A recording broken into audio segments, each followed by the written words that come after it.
Hey, so I have a question. Aaron, I'll start with you. I know you've trained a lot of students. Mm-hmm. So how do we get our students to take more training? It really is the million dollar question, isn't it? Yes, as instructors, yes. Right, and the real issue is that a lot of gun owners are what is known as unconsciously incompetent, which basically means they don't know what they don't know. And unfortunately, a person cannot bring themselves out of that state. They have to be shown what it is they need to know in order to break through that barrier. And that's one of the reasons why you should continuously take training, even as an instructor, because unless you have someone to show you where the gaps in your knowledge are, you're never going to be able to fill those gaps. Correct. Bobby, you want to add to that? Yeah, additional training is always a necessary item that we need to pursue. And I'll give you just a real quick example. Aaron trains, Aaron Marshall here, he trains a lot of folks, and I went to one of his trainings. But something that never even crossed my mind, and I go out to eat all the time, is what do I do if I'm sitting in a booth and my wife is sitting right next to me and the bad guy comes in?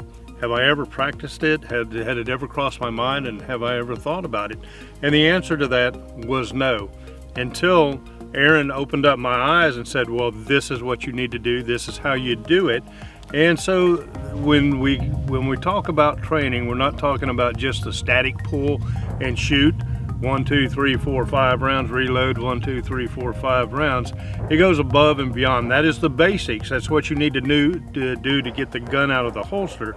However, for the additional training and to be successful in what you need to do, you need to take additional training and upper level trainings as well. Bobby and Aaron both made good points. I would add, all of us, Aaron made the point, all of us can do better with more training. It's like any sport I look at, football, golf, whatever. First you need good training, and then you need to practice. And Bobby's point about sitting in the restaurant with your wife, it's a really good point. If we haven't thought about it and then trained for it and rehearsed it, kind of act like your life is on the line here. Absolutely. We train for self-defense. I've had so many students and family members, they take the LTC class, the Texas License to Carry class, 5 years ago. They've never been to the range since then. So don't be that student. I put myself in the same category when I tell my students, get more training. Every time I take a class, I get better. I learn that one little piece that I didn't know, like how do you know what you don't know? So yeah, get more training. And I love that distinction you make between training and practice, because a lot of people conflate those two things. They think that when they go to the range and they just put some holes in the target, that's training. That's not training. You need to train to ensure that you have the right practices, the right techniques that you want to use, and then you need to practice to ingrain those techniques so that they're available to you when you need them. Good point. And I'm going to use an old adage here. Just like with anything else in your job or whatever, if you do not use it, you lose it. And when it comes to affecting your life or the outcome of your life, you don't want to have lost it. You want to be able to use it so you don't lose it. So here we are making a video about training. Can we learn from watching videos? To a point. To a point. You can, yes.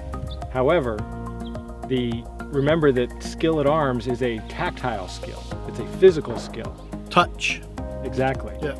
And everyone learns to some degree. They learn through visual, they learn through auditory, and they learn through tactile. Video is obviously great for the visual aspect of it. But say you're not a particularly visual learner. Well, in that case, that's where you need that instructor to give you the tactile piece of it so that those bad habits don't creep into your technique. Because if you start ingraining those bad habits, then it's very difficult to remove them, and they can serve you very poorly in a self-defense situation.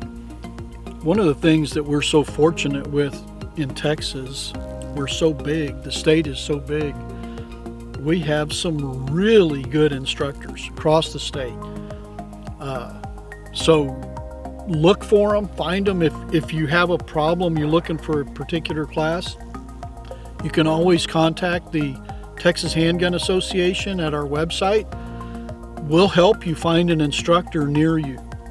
So the key to this is get more training.